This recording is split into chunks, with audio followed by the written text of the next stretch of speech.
Om Namo Bhagavate Vasudevaya. Loving obeisances unto the Supreme Being Vasudeva, whose everything there is.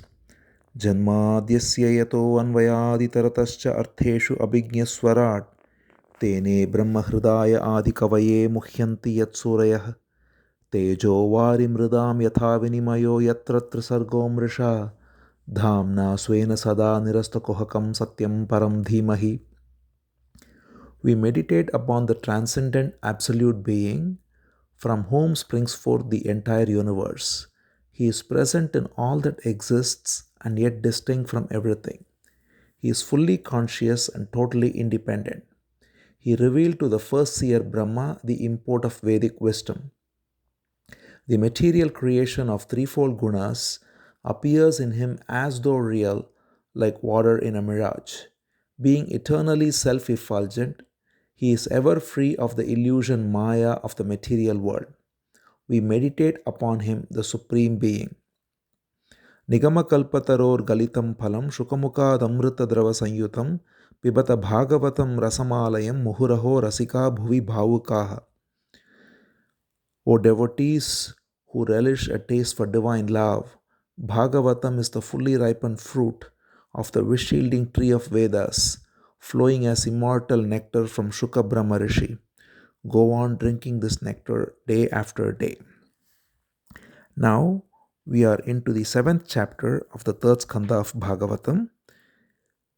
So Vidura met with Maitreya and asked a bunch of questions, and Maitreya's responses were detailed in the last chapter about the appearance of the cosmic being and the various evolutes, faculties that came out of the cosmic being, of the elements and the inner faculties and the various classes of qualities of men and so on. And then finally, Maitreya concluded by saying that whatever I have described is only whatever my words can reach, but in reality, he can never be fully described because he is beyond all description. And with that, he stopped his discourse. And then, now we start this chapter where Vidura asks this question now. He is very happy to listen to his discourse, that is, to listen to the sage Maitreya's discourse, and he addresses him, O holy sage, I have only one question, because Maitreya described in detail how the Lord's Maya brings forth the cosmic being, and with that the entire universe. So Vidura asks, O holy sage, how can the Lord, who is pure consciousness, who is unchanging and unqualified, that is, he says he is nirgunaha, he is avikaraha, and he is chinmatraha. Beautiful words. Chinmatra means pure consciousness. Nirgunaha means without any qualification. And avikaraha means immutable or unchanging. So how can the Lord who is pure consciousness, unchanging and unqualified, come to be associated with Maya, which is full of changes and attributes? And then he says, normally it is only for hankering of pleasure that one even gets to play, because the explanation given was that it is like a play, like a leela. So Vidura asks, even a child takes to play only with a desire to play with another child or with some kind of hankering, but the Lord who is ever satisfied in himself and ever one without a second, why would he take to play? It is through his own Maya, which is of the three gunas, Sattva, Rajas and Tamas, that the Lord has created this universe. He sustains it and withdraws it. This you have explained. But how can he, whose knowledge is never obscured by space, time, or anything else, be associated with this Maya?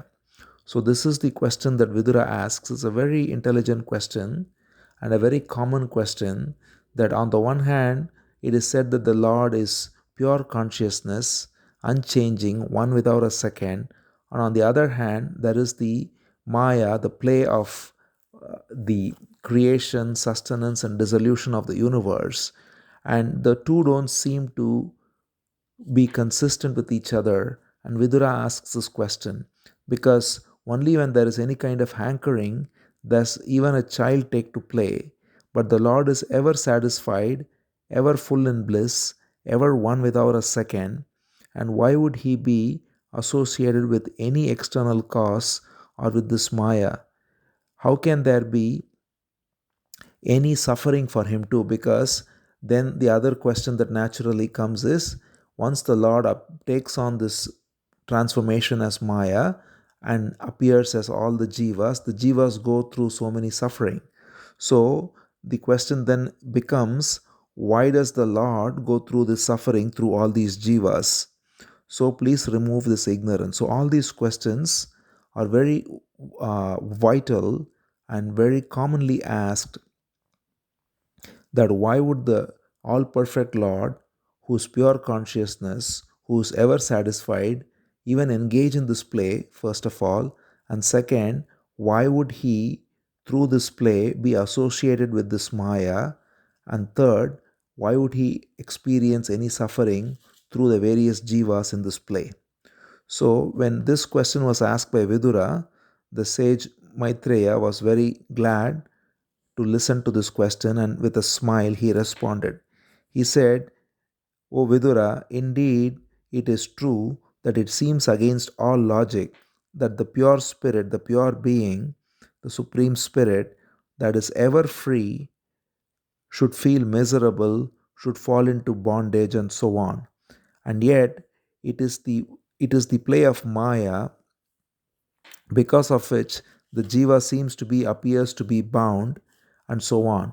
Now then he says that you understand that this appearance is no different from a man seeing himself getting killed in a dream. So in other words, what Maitreya beautifully explains is, the Maya, which seems to appear, in which all these activities take place, creation, sustenance, and dissolution, and in which there is suffering, is all only from the perspective of being within the Maya. From the Lord's perspective, there is no identification with the Maya. So the example that's why is given is that of the dream. In the dream, if one gets killed and experiences all kinds of suffering, in reality, he is not getting affected at all, but it seems as though he is affected.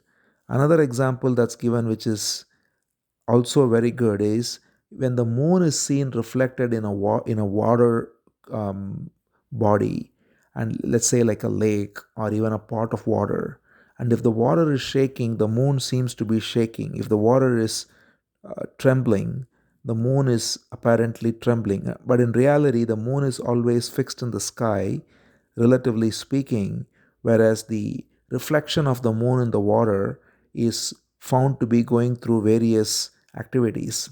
So, similarly, he says that the appearance of Maya seems to go through all these activities, first of all, creation, sustenance, and dissolution, and within that, the play of suffering and then delivery from suffering and all the rest. But from the Lord's perspective, it is not in any way associated with him. So this is captured in the very first verse which we chant every day, Janmadhyasya Yata. In that we say that he is present in all that exists and yet distinct from everything. And then we also say in that verse, the last line of that verse says, being self effulgent, he is never touched by his own Maya. So these are very important points that is clarified in the very first verse of Bhagavatam, where it is said that even though this Maya appears like water in a mirage, he is ever free of this illusion Maya, and he is present in all that exists and yet distinct from everything and totally independent. So therein lies the answer to the question of Vidura and the question asked by many philosophers, that whatever appears as Maya, which is the Lord's own energy, does not affect him in any way. So the example of the moon seeming to be shaking in water while remaining still, or the other example that's given normally is how gold, taking on the shapes of various ornaments, seems to have many qualities, but it still remains always pure gold. So, from the perspective of gold, there is no modification, it always remains gold. But from the perspective of the ornament, it goes through various modification. So, the Supreme Being is therefore both engaged in the sport and yet completely free of it. That is the mystery of it. So, when he enters this sport, enters this Maya as Bhagavan, as the pure essence, especially in various avatars leading up to Krishna, he sports in this very Maya in order to provide the jivas, the beings in this Maya, a way to be freed or delivered out of this Maya. And yet, from the absolute perspective, he is not affected by this Maya at all. So, that is the mystic or the mystery, let's say, of this whole process that's explained by Maitreya here. That on the one hand, the Maya appears as the energy of the Lord, and it seems to manifest, create, sustain, and dissolve, and within that have jiva, suffering, delivery, and all the rest. And on the other hand, he himself is ever free of this Maya. So the Lord is never touched by it, and therefore he is not experiencing any suffering, any delivery, anything of that nature. It doesn't exist from that perspective. But on the other hand, it also is there as a sport in which he himself appears. Another example to look at it is when we look at the sunlight creating a mirage. Once we see the mirage, we can still see the sunlight and the mirage alternately. So the vision first gets deceived to see a mirage, let's say, and then we recognize that it's the sunlight that's manifesting a mirage. Even after knowing that, we can still see the mirage. Similarly, the Lord can see the Maya and while being completely free of it. That is the example given how the Supreme Being is both completely in control of the Maya and yet completely free of it as well. So he enters this Maya and exhibits or sports all the various pastimes within the Maya for the delivery of the beings bound in Maya. All of this are apparently happening while at the same time he is also ever free of the Maya, just as one can both see the mirage and see the light alternately. So, with this explanation, Maitreya says, therefore, the only problem is the problem of suffering of the jiva, of the apparent individual being. And that is due to false identification. There is no other suffering, there is nobody suffering in reality, there is only a mythical false ego that goes through suffering. Because the Supreme Being is ever free and He alone appears as all there is. And from His perspective, there is no suffering, but within this appearance, there is this play of His own Maya in which there is the false identification as I and mine with the body and mind and relatives and possession and so on, which causes suffering. And this false identification disappears only through devotion to the Lord, through the grace of Vasudeva, which is secured by discharging one's duties without any desire for the fruit. So, the whole process of what is called as karma yoga and bhakti, which is recognizing that the Supreme Being alone is, and therefore engaging in all the activities without any expectation of any fruits, which is called as Naishkarmya sadhana, that is, not having any desire for fruits or results, but accepting whatever comes, and by recognizing that the very doer is also the same energy of the Supreme Being, and thereby getting rid of false identification through this disinterested or desireless action and through devotion.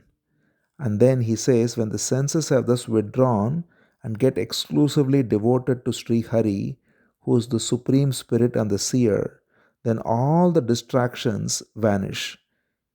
So one gets freed, one gets single pointed devotion to Sri Hari, when one sees that it is all the Lord's energy that's manifesting as this creation, as all beings, all entities, all the various aspects of this creation, and it is his own Leela that seems to appear as all there is. There is nobody here to be called as I and mine. He alone is, and he plays with himself through this energy. When this is seen, and therefore there is a single pointed love and devotion and surrender to Sri Hari, then all distractions or all suffering vanish. Therefore, he says, all of one's suffering are got rid by simply uttering and hearing the praises of Krishna, who is the slayer of the demon Mura. So, Mura is a demon, which is why Krishna is called as Murari, because Mura is a beautiful story of a demon called Mura being killed by Krishna. So, Murari is another name of Krishna.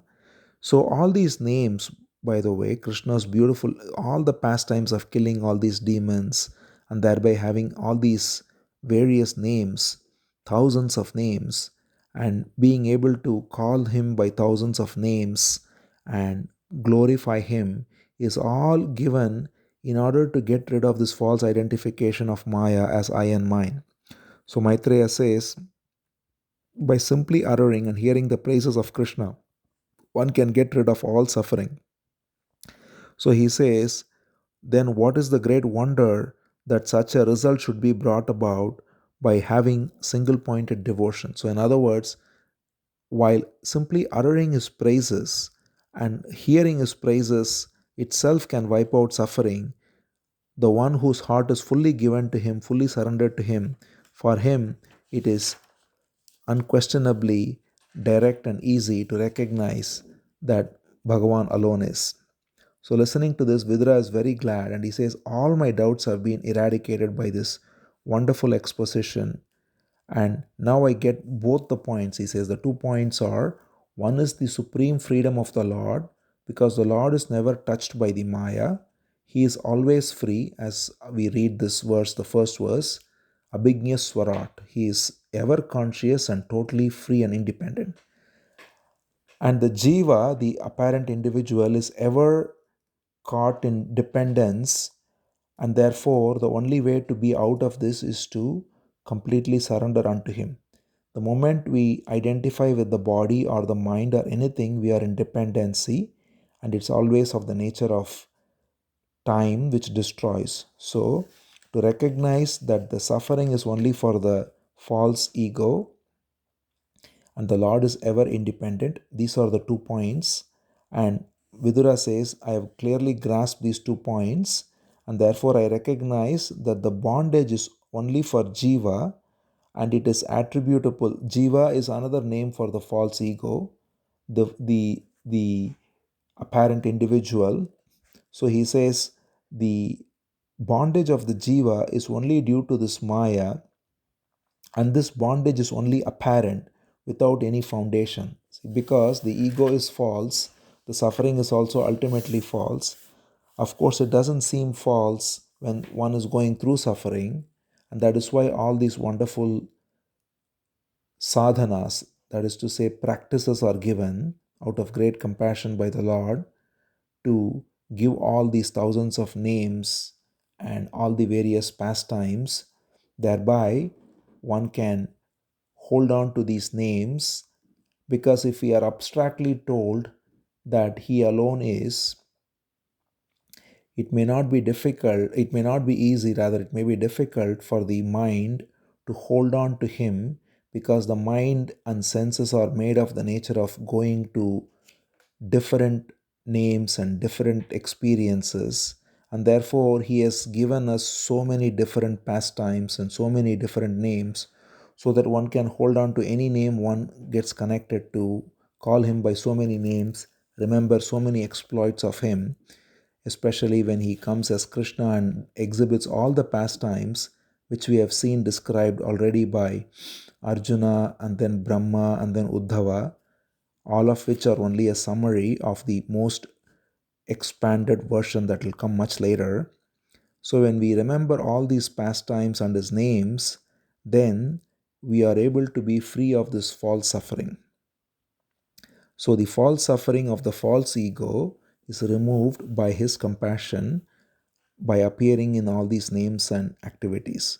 And therefore, Vidura says, the one who is most ignorant, it's a very interesting comment he makes. The one who is most foolish and the one who has totally realized God both seem to be carefree, whereas everyone in between is suffering. So, the one who is completely foolish, one who is living like an animal, he doesn't seem to have any suffering. He doesn't have any existential question. The animals don't have any existential question either. They're simply eating, sleeping, mating, and just going about their life, and they die. And the same is the case of men who are living like animals foolishly. But then they go through this over and over because eventually old age catches up to them and death catches up to them, and therefore they do go through tremendous suffering, and then they come back and again until they have to inevitably go through the middle stage, which is where most people are, which is neither a complete fool nor a complete jnani, but in between. So he says the one who is in between is in misery, but one has to go through that misery in order to go the other side of the door, so to speak, which is the pure state of wisdom and devotion and love. Therefore, he says, having concluded that this material world, though appearing to exist, is not real, I shall now, by serving your lotus feet, get rid of this false appearance. So Vidura says, first of all, the same thing which is said in the first verse, that this world of three gunas appears as though real, like water in a mirage. So that's what Vidura says. I conclude that this material world, therefore, is only an apparent existence and not real. But I need to get rid of this false appearance, and it cannot be wished away by simply a mental conviction, but it can only go through service. So he says, I shall serve your lotus feet. So this is the attitude taken by Vidura as an example to show that one has to engage in serving with loving devotion one's guru, which is Maitreya for him now, because Maitreya is teaching him, and therefore he's taking Maitreya as his guru, and he says, I shall serve you, and through this service, I shall get rid of this illusion. And that's the right attitude, that one cannot intellectually get out of this, but one has to serve so that the heart is purified and the pure heart can see God. So therefore, he says, and then he emphasizes why, because the service of your feet gives the intense devotion, gives the feast of intense devotion to the feet of the unchanging Lord, who is also called Madhusudana. Madhusudana is another beautiful name for Krishna, which means one who slayed the demon Madhu. So he is the unchanging Lord because he is ever the same. He seems to manifest in so many forms, yet he is ever the same. And this unchanging Lord is also called Madhusudana. This name he uses here beautifully. He says, to have the feast of intense devotion to Krishna or Madhusudana, and thereby being free of this false appearance of the world, is done through service to the Guru. And so he adds by saying, serving Lord's devotees who are the way to approach Vaikuntha. Vaikuntha is the holy realm or the eternal realm of the Supreme Being. And therefore he says, serving the Lord's devotees and being in their company when the praises of the Lord are ever sung, the Lord Janardana, this cannot be secured by men of little penance. So, this is the most important thing. He says, one has to have great penance done in order to even get the fortune of being in the company of people who are talking about the Lord. So, even to listen to Bhagavatam, to read Bhagavatam, and to engage in praising the Lord is itself a great fortune bestowed upon us by the Supreme Being. And that's what Vidura says with great gratitude, that it is my great fortune that I am able to serve you, holy sage, and hear the great praises of the Supreme Lord Janardana. And now, having expressed his happiness and his gratitude, Vidura now asks a few questions regarding the other aspects of creation, because this is to detail the comprehensive explanation of various aspects of creation. As we saw in the second skandha, there are 10 topics of Bhagavatam, which are Sarga, Visarga, creation, and then sub creation, that is the subsequent creation. The primary creation we have already seen, which is the cosmic being, the supreme being appearing as the cosmic form Virat Rupa and bringing about all the elements and the evolutes. The secondary creation is what now Vidura is going to ask about, which is how Brahma then creates all the various animate and inanimate beings and so on. And then there were totally 10 topics. The third was order, how the order is maintained in this creation. Fourth is grace. Fifth is the latent tendencies of people. Sixth is the manvantaras, that is the various manus and how they maintain dharma. Seventh is Ishanu Katha, or the stories of the Lord. Eighth is Nirodha, or stopping of the mind. Ninth is Mukti, which is liberation. And tenth and last is Ashraya, which is abidance in the Supreme Lord. So, Bhagavatam is, by the way, unique also because it's the only Purana that covers all the 10 topics in detail. There are many Puranas, there are totally 18 Puranas. Bhagavatam alone is called Mahapurana because Bhagavatam covers all the 10 topics. There are many other Puranas which touch upon creation or which touch upon the other topics. They may cover 5 or 6 topics. But Bhagavatam covers all 10 topics in detail.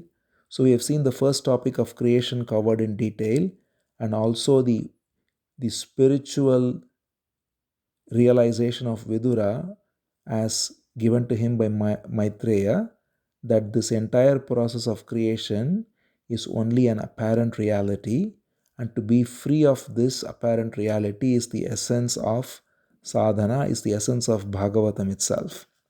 Now he moves on to the secondary creation, which is the second topic, by asking a bunch of questions to Maitreya. He says, you said that the cosmic being brought out all the various categories, various elements, and so on, as well as the various sense objects, the various 4 classes of society, as we saw the classes being determined by propensities and activities. So, all of these you describe. Now, please tell me the secondary aspect, which is how did Brahma come forth and how did he evolve all the various subdivisions of categories of people and beings? How did he create the so called Prajapatis? Prajapatis are the uh, primary created beings. So, Brahma is the first created being. He then goes forth to create what's called Prajapatis, which literally means lords of created beings.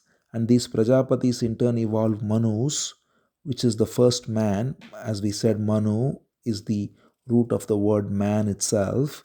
And so Manu then comes forth for each Manvantara. So Maitreya is being asked by Vidura, please tell me about the Prajapatis and the Manus, and then how each Manu set forth Dharma and the various lines of descent from each Manu in each Manvantara, and also recount the whole process of creation of all the various types of beings. So there are beasts and humans, various devatas, reptiles. So there is all extremes. There are devatas on the one hand, there are reptiles, there are celestial beings, there are birds, there are small insects, there are trees, oceans, mountains. There are so many aspects of creation, and everything is in order. That's the third topic. So the secondary creation of this variegated universe, and then the order in which they are all maintained, including the various spheres, the space itself, and the various Earth and other planets, and the sun and the solar system, and the whole spheres of this universe. How is it all maintained? That's what Vidura is asking.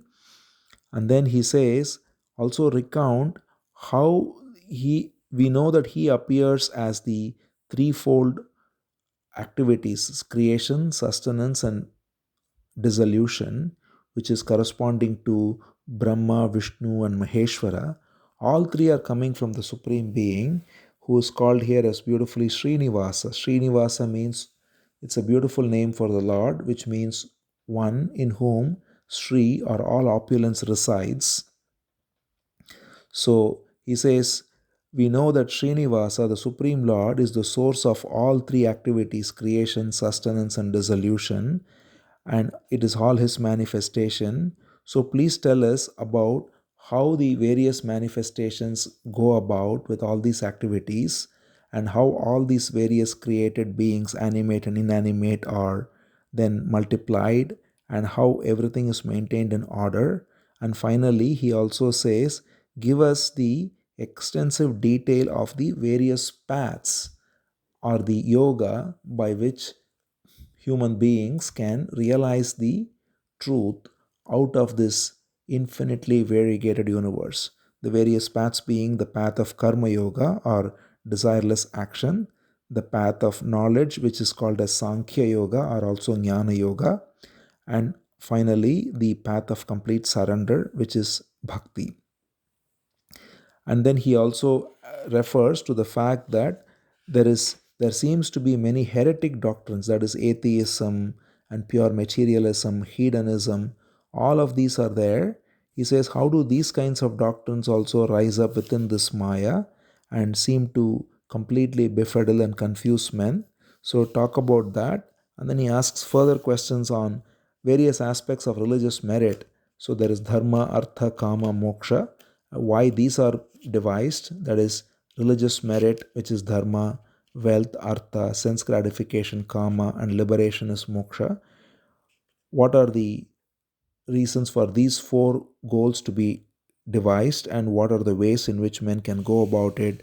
How can people adore their own ancestors? What are the various charitable activities they can engage in? So basically, Vidura is asking a very comprehensive question. Now, having understood the basic and the most essential aspect of creation, which is very important to know, it is also important to understand all the activities of creation itself, because otherwise it's easy to get caught up in this and not have clarity on why to engage in duties, what is the right duty to engage in, how to live life, because the high level supreme understanding that Vidura gleaned from Maitreya is the most essential teaching of Bhagavatam itself, but that has to be practically realized.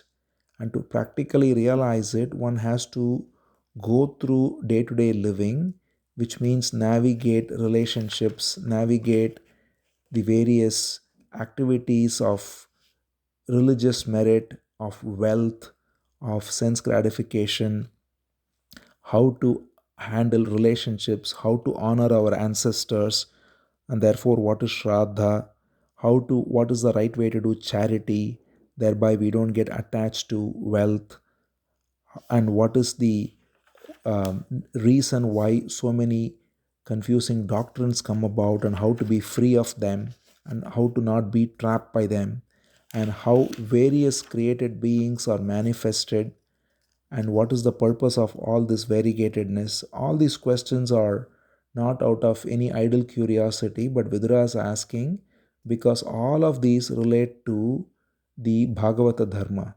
to make sure that one navigates this complex journey of life and discharge one's duties correctly without any desire, while ever holding on to the total loving surrender to Krishna. So that's why he says, all this I ask, he says, because I want to know ultimately the means by which Krishna can be satisfied and realized. This is the essence of all these questions. He says beautifully, Yenava Bhagavan Tushyet Dharmayonihi Janardanaha Samprasidati. Such a nice expression.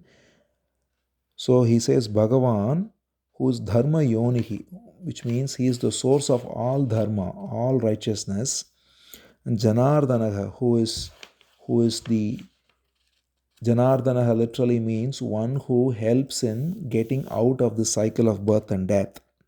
So how is Bhagavan Krishna, who is Janardana, satisfied and pleased and realized? What are the means by which that can be accomplished? This is what I want to know, he says. Because he says, glorifying Maitreya now, he says, teachers like you are very kind to the meek and they teach whatever is necessary. So he says, whatever questions I've asked, if they are appropriate and if there are questions that I have not asked, whatever is necessary for me to essentially realize the central purpose, which is, as he said, the means by which Krishna can be pleased and realized. That is to recognize the Supreme Being. This is what I want to know, because that is to realize the essential character of the Supreme, and that is the wisdom taught by the Upanishads, and that is what I want to know, because whatever means that are there to realize that is the only essential purpose. And therefore, how does one attain this wisdom? Please let me know, because he says very nicely that neither spiritual enlightenment nor devotion nor vairagya, dispassion, can be accomplished by oneself. So he very humbly says that it is the Guru's grace that gives us dispassion, devotion, and spiritual enlightenment. It cannot be had by oneself through one's own effort. It is only through grace. And now that I am with you, O Maitreya, please grace me with your answers and with your wisdom, so that I can realize the essence of the Upanishads and the central purpose of living itself. So please answer these questions of mine so that I can acquaint myself with Sri Hari. And that is the essential purpose of all these questions, because he says all the Vedas, all the sacrificial acts, all the tapas, all charity, nothing can equal even a small fraction of the merit one acquires by rendering service to a great being like you. So, this is the final point, which is so important, that when one approaches the Guru, as Vidura is approaching Maitreya here, he says, it is not all the knowledge of Vedas, all the yajna or tapas, all the charity. None of this is anywhere even close to serving the Guru, who is an ocean of wisdom, because he bestows his grace, which renders everything else not even necessary. And therefore, he says very humbly that, O teacher, you are so kind to the meek, and all I want is to be completely acquainted with or completely realize Sri Hari, the Supreme Being, Krishna, and the means by which he can be realized. Therefore, and I also know that I cannot do it on my own. It is only the grace of the wise one like you that can make me realize it. So please answer all these questions, or whatever other questions that I may not have even asked, so that I know the means to realize him. So this is how he ends his questions. And with this chapter ends. We will now see Maitreya's detailed response of how the sub-creation started first of all, because that's where the questions began, how Brahma went forth and created the various classes of beings, and how all that leads to understanding, all that leads to recognizing the essential Bhagavata Dharma. That will be unfolded through the next few chapters by Maitreya. Om Namo Bhagavate Vasudevaya.